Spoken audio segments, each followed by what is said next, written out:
Hey guys, welcome to Cards to Yards. As always, I'm Mark. And I'm Samantha. My name doesn't change. I'm always Are Mark. you sure? Yeah.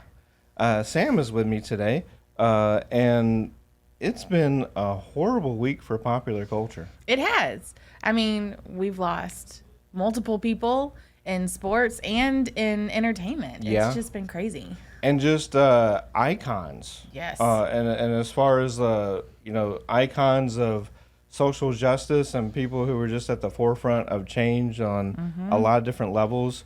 We'll go outside sports first, but Nichelle Nichols. Yeah.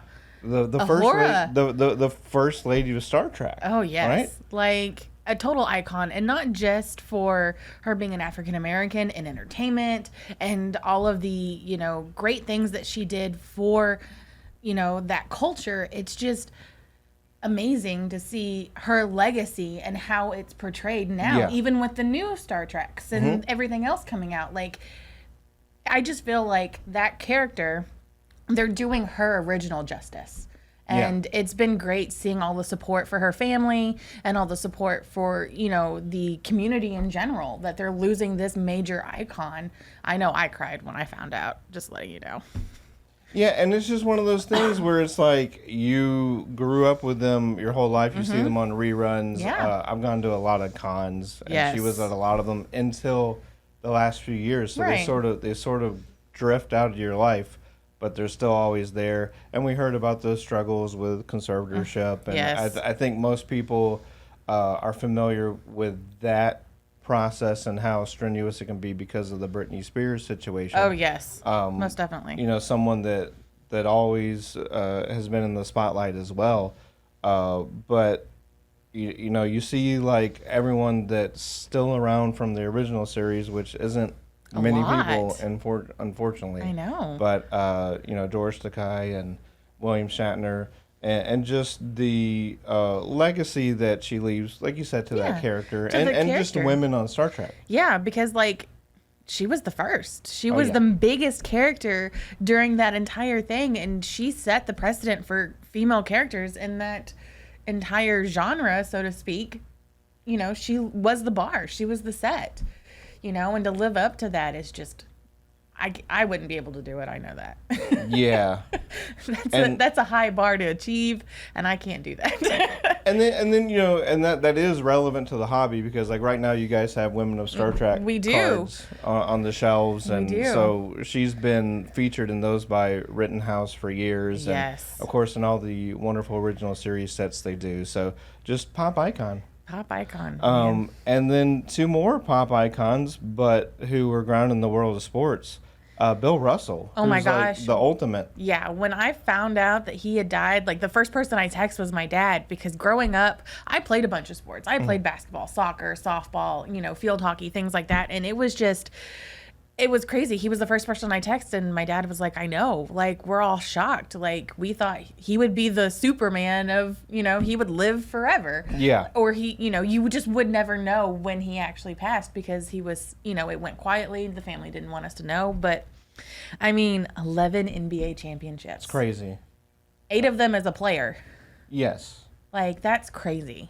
Yeah, and the just the rings, the picture of the rings. Oh my gosh. More rings than fingers. I had to count to make sure there was actually 11. Yeah. But, it was crazy. Absolutely. And, he had the most dominant stretch of any athlete. Going back to USF. Yep. 55 games in a row, 2 championships for, a smaller school, putting them on the map. The 1956 Olympic gold medal. Then, as you said, the 11 championships, also the first black coach in NBA history, anointed by Red Auerbach. He was a player coach, so there's the legacy in that. 5 MVPs, which is just Unheard of. one behind the record of 6. 12-time All-Stars. Out of 13 years, they went to the finals 12 times.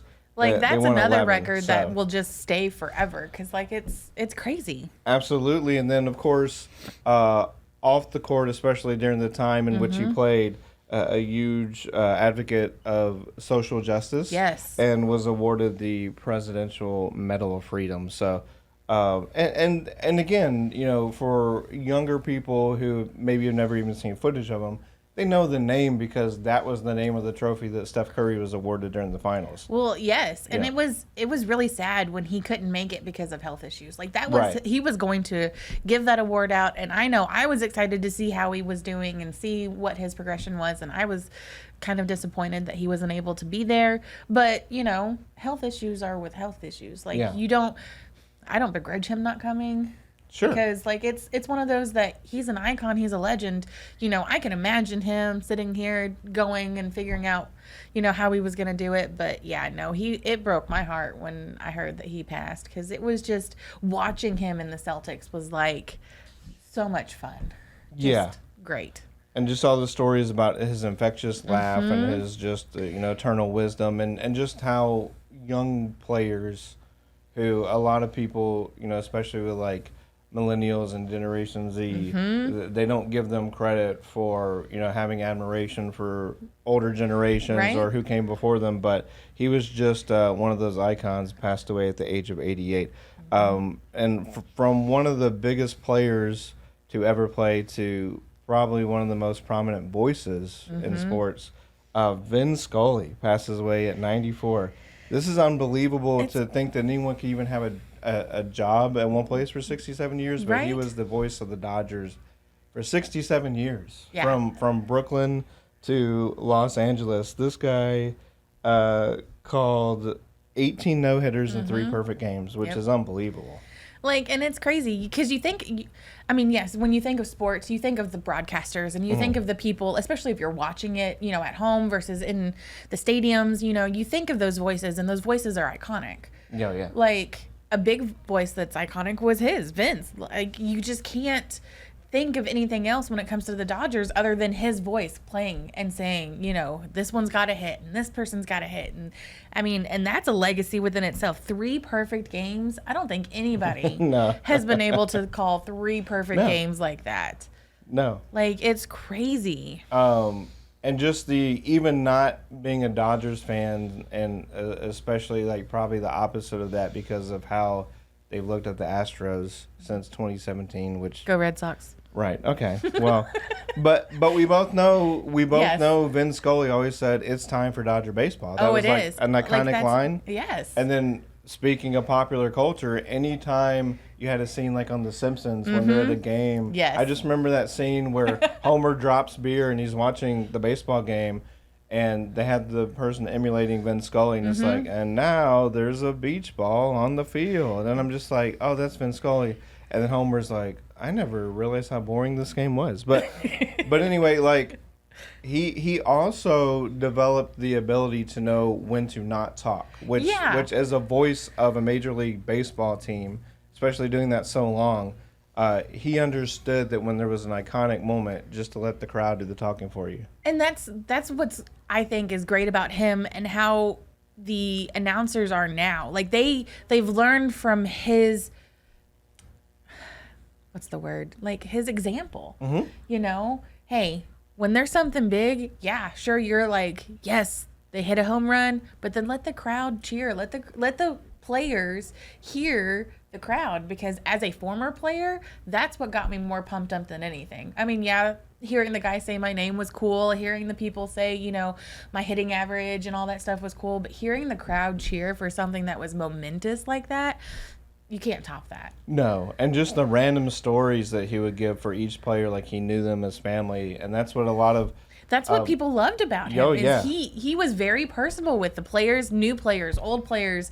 Even former players. He would get them to come and hang out and talk, and it was just he's gonna be sorely missed in there. Absolutely, and if you haven't seen it, I would recommend to YouTube his call of the 1988 World Series where Kirk Gibson hit that amazing home run, and just listen to what I'm talking about how he did the setup, but then he let the baseball speak for itself. Yeah.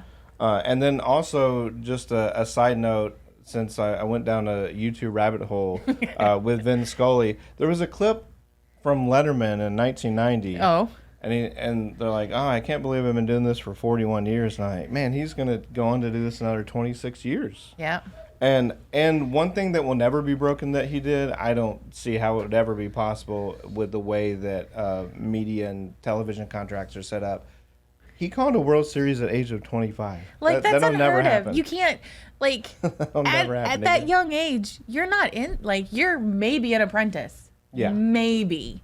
You might be calling minor league games or, AAA games, but there's no way you're going to call a World Series at 25. No way. Not even as a color commentator, because no player is going to be that well established to be able to do that. And the big names are going to be in their 40s, 50s, 60s. That'll never ever Won't happen again. No. Okay, so on to happier thoughts. And very hobby related. The National took place in Atlantic City. It did. Y'all sent some people there. We did. We sent Lou and JT there.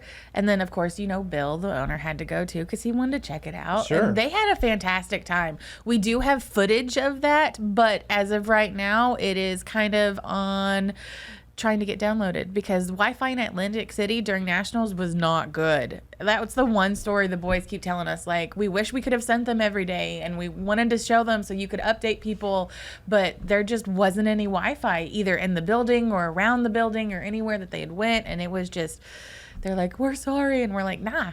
Because we know we're going to get it to you. Yeah. I mean, that's what happens. Because, why would the Wi-Fi be good there? Atlantic City wants you to get bored and go to the tables. Right? So, exactly. Don't go to the casino, kids. But I did see several stories. It's funny, like, you're watching these YouTubers now, and they just have, like, millions of dollars of cards with them.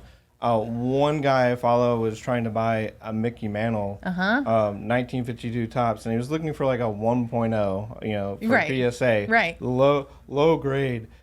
He found a great deal for $40,000. Right. And There was a guy. And he said, I had trouble paying for it. And I thought he meant, because you had to mortgage your house or whatever. Right. No, he had trouble because he had bad Wi-Fi. So he had to, like, work some sort of deal with, like, cash and trade and, like, promise to pay and leave. And that was the big pay. issue that we've heard across the board, even with looking at some of our friends that went, there was not Wi-Fi in the building. Like, a lot of people had an issue trying to get payments, trying to do PayPal, trying to do things like that. And, as someone who goes to cons on the regular, as a nerd, not a sports nerd, just to let you know, that's a huge part of your business is taking payments as PayPal on your Venmo, on whatever it is that you have, and not having Wi-Fi just hurt.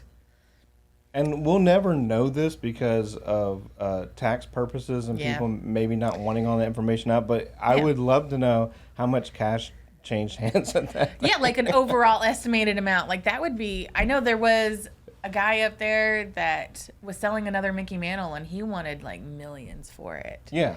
And I was like, I was looking at it and I was like, it looks good, but it was kind of mid-grade. But I mean, some older cards, mid-grades are high grades now. So. Well, there's also, we always try to cover auctions and stuff just because it's part of the hobby, especially the last 3 years. People have turned to these high-end items and memorabilia, and it just goes back to sort of like that nostalgia factor. But there's a Mickey Mantle on the market right now that's like a 9 or a 10 from one of the grading companies. So that's why there's such a fervor for the lower grades, because they're afraid once that breaks the record for highest baseball card ever sold, everything else is going to go up. Skyrocket. And have you ever been at a convention and had trouble because of the Wi-Fi making a $6.16 million payment? No. For a Muhammad Ali belt? Well, I doubt Jim Irsay had that problem either, but he's the Colts owner in the NFL. He bought Ali's Rumble in the Jungle belt, which has to be the most iconic boxing belt, maybe minus like Rocky II. Right. I was just thinking maybe Rocky II. Right. But $6.16 million. The only memorabilia that I saw that ever sold for more was a Diego Maradona jersey for $8 or $9 million. And then as far as memorabilia at all, a 1982 Olympics manifesto. I mean, whatever that is.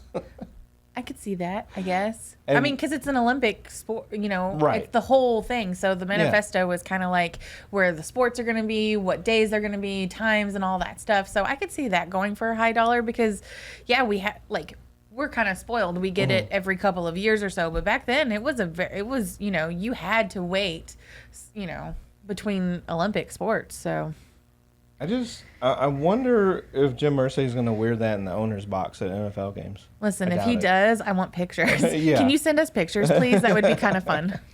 And then in card news, probably going to break a record for mem card with no autographs, but the Jordan, Kobe, LeBron 2006 Yes. Upper Deck. I saw exquisite that. Triple logo man or jump man. Yes. It's already at about $1.5 million on Golden Auctions with 2 days left.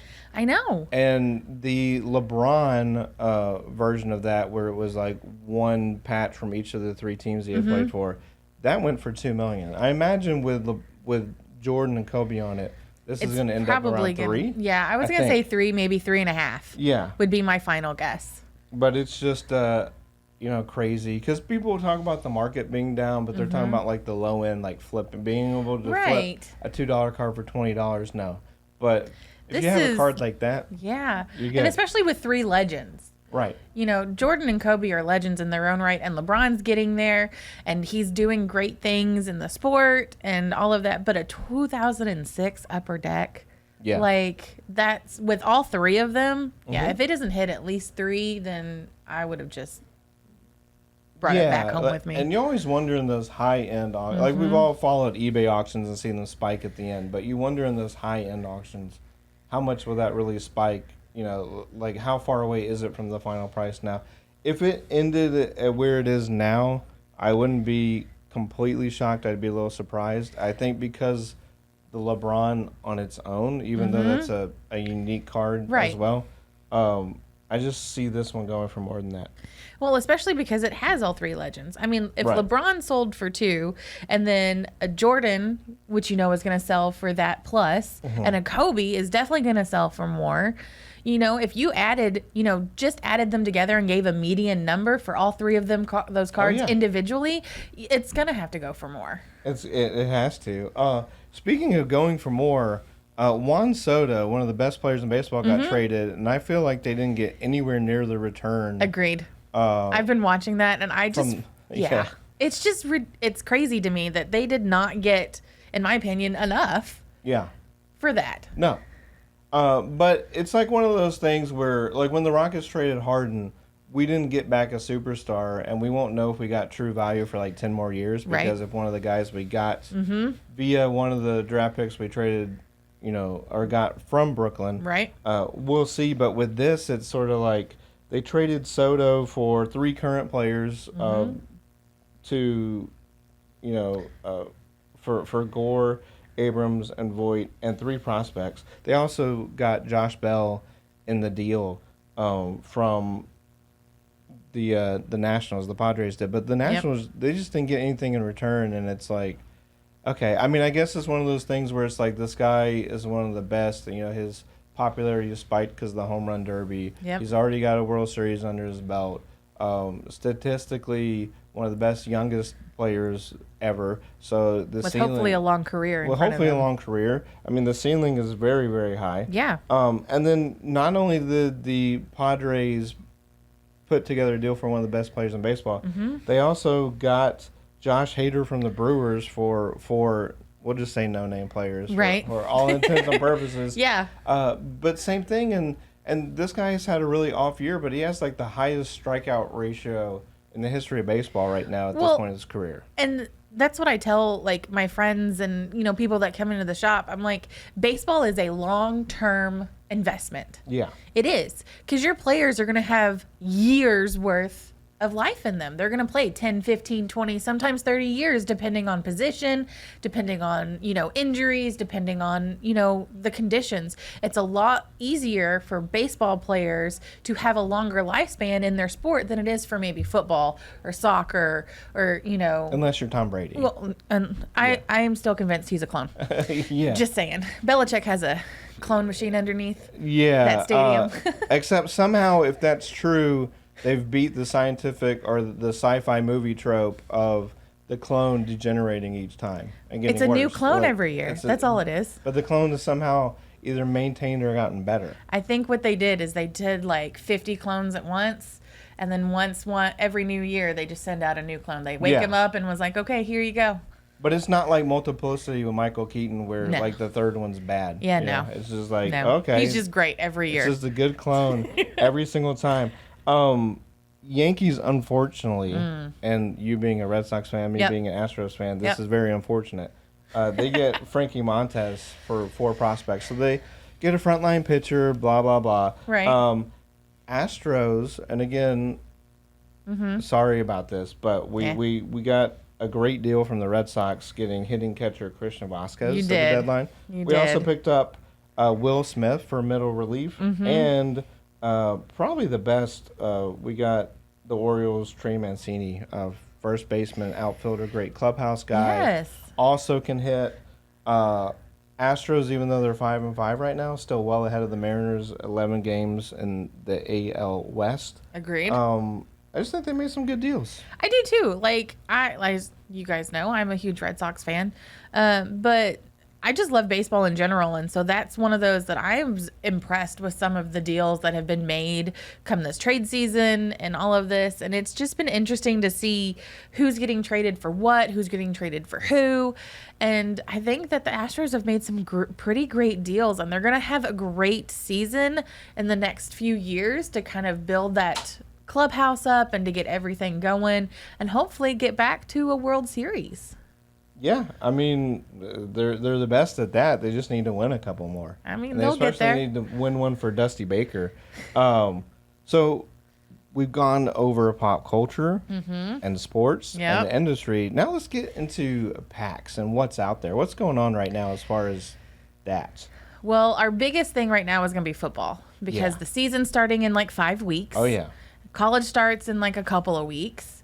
So, and then of course your local high school will be in a couple of weeks as well. But like our biggest thing right now is Donruss Optic, NFL, man. Like so question. Yes.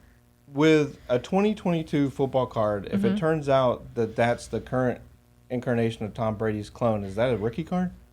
I would say so. Rookie card of his clone, right? I mean, yeah. Yeah. Of course it is. Football is just getting hotter and hotter as far as it is, and goes. It's one of those things that when football comes, it's literally a day by day investment because you can have. We'll take Tom Brady. Tom Brady could blow it out of the water this year and just go balls to the walls and just be great. He could go back to the Super Bowl. He could be fantastic and just blow everybody's expectations. Or this could be the year where the GOAT no longer becomes the GOAT and he just bombs everything. But for Tom Brady, yes, his floor is really high. It is. But more for someone like Joe Burrow, who hasn't been established that many years. But I feel like he's going to be fantastic this year. Oh, yeah. No, especially with the things that he's got going on. I do know that he is going to be missing a couple of games because he did have his appendix surgery, which stinks, and I'm sorry. But, you know, I do believe that when he comes back in and he's playing, he's going to be a fantastic quarterback. He's going to be able to be at the same level, if not better, than he was last year. And hopefully he can get back to the Super Bowl. Yeah, but like you said, it's like a day by day. It is. Like, just wait until the first big rookie blows their hamstring and then they're gone for the rest of the season. Yeah. Or a rookie has a breakout game week 1, and then you just watch that chart. What else? Let's see. Our other big thing is in baseball. It's our tier 1. Okay. And let me tell you, those cards are gorgeous. Oh, yeah. Like, drop dead gorgeous. I love them. I love just everything about them. It's fantastic. Tier 1 is a really nice product, especially the autos and the memorabilia cards. Yes, the memorabilia cards just blow me out of the water. It's Absolutely. Crazy. I wanted to throw something out there. Yeah. Panini is really trying to squeeze every last drop they can out of their WWE license. They are. We know that that's probably going to be scooped back up by Topps and Fanatics. Yes. In a year or two. And being a wrestling fan and being reinvigorated with WWE right now. Who's your favorite? I thought it was time for Vince to step down. And so I'm As really many excited. people did. I am really excited that Triple H is now head of creative there. Yes. My favorite has not been able to participate because of all the mismanagement. That would be Sasha Banks. Okay. Also a Mandalorian. Yeah. But so she is rumored to be back. So I will be really glad about that. But Panini Select. So for the first time, there will be Select. Select with WWE. WDEs. And that is like, I believe, the third Panini product already in like the last month. So they are really trying to capture that front. Yeah, they are trying to knock it out and just throw it out of the ballpark there. Panini is big and fast when it comes to their cards and getting them out and trying to get them out on time. It's just been great to see. And the products that they're coming up with are fantastic. I love the parallels. I love the colors. Even the autographs and the memorabilia cards they're coming out with they're just blowing me out of the water. Yeah, so it was Prism, Revolution, and now Select. And again, all three, obviously, the first time that there's been wrestling cards with that. We're going to go ahead and close out the show. Did you have anything else? No, not really. Any events? We do have a couple events coming up. I know Lou is going to be doing some breaks. I'm not 100% sure which ones he's doing at the moment because we're trying to decide on which football we want to break open. But on the 14th of August, I believe it's that Sunday. It's the Sunday after school starts. We're having a back-to-school trade day. Oh, okay. So bring your sports cards, bring your Pokemon cards, Magic the Gathering, all kinds of things. And we're just going to be here, hang out, and just kind of see what everyone's got. Last month was fantastic. We had people show up at noon, and they didn't leave till almost 7. Like, just come and hang out. Like, it's fantastic. And we're probably going to be doing some raffles and some prizes to do, kind of get back to school, get the kids back into wanting to learn again, and kind of help with that. Well, they can always come and learn about sports cards and trading. Yes. We are always here. I know I work every day, most days anyways, but we're just fun. Like, Lou is fantastic and will definitely help you, whether you're a personal collector or you're collecting to just flip cards. Brandon is so knowledgeable when it comes to cards. And then JT is fantastic. Like, he is great for overall sports. And it's just fun watching the little kids learn and watching their eyes go, oh my gosh. Like, for us, it could be like a $5, $10 card, but for them, it's worth millions because they're just like, oh my gosh, this is my favorite player. So it's those kinds of things that we love. And that's why we love doing trade days, is because it's, you know, getting to see that trade of, they may be $2 $5 cards getting traded, but it's the players, it's the teams that they're playing for that makes the kids just, wow. Absolutely. That unlisted value, right? Yes. Like everything that goes into that. So, yeah, come check that out at Adventure Stadium on top of the Adventure Begins here in Conroe, Texas. We like to end the show, Sam, with a glossary term. Because I just spew out so much nonsense about cards. And you have new people joining the hobby every time, all the time. Right? I'm going to go with uncirculated card because I thought about all the cards that were changing hands at the National. And trade days. And trade days. Uncirculated card is one that comes direct from the factory, encased in a one-touch, usually with a sticker to indicate that it's sealed. Untouched by ungloved human hands. One example is going to be Topps Pristine. I know. And those packs are weird, but they're fun. They've got some crazy colors in those, man. They do have some crazy colors, but like you open the pack and there's like 2 more packs inside and the uncirculated encapsulated card. So uncirculated card. And again, we talked about this before, but there's a lot of like Panini 1-in-1 and a lot of higher end products have that. And the Topps archives where it's just one auto slabbed, sealed in there, but untouched by ungloved human hands. Pretty cool to know that no one will ever touch that card unless for some reason you crack it open, which I don't know why you would. I would not. Unless you're just trying to get it graded, but even then most grading companies won't. They'll just encase it around it so that way it stays untouched. Right. Absolutely. So, hey, thanks so much. Not a problem. Thanks for having me. Being with me on Cards to Yards. And hopefully we'll see the footage from the guys from the National soon. Yeah, hopefully. We're still trying to work through the hours of footage.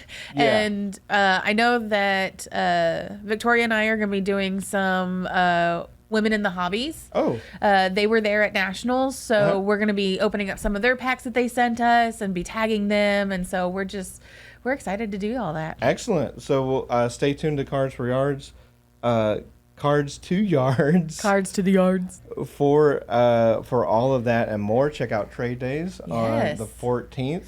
Get the kids back ready to school, give them some motivation, prepare for school and football season. Yes, Right? football season is almost here. And for Sam, I'm Mark. We'll see you next time on Cards to Yards. Well, gang, that's all for today's episode. So join us next week. Cars to Yards, brought to you by the Adventure Stadium, and the adventure begins. Again, we're located off 1488 and Woodland Square Boulevard. See you next time.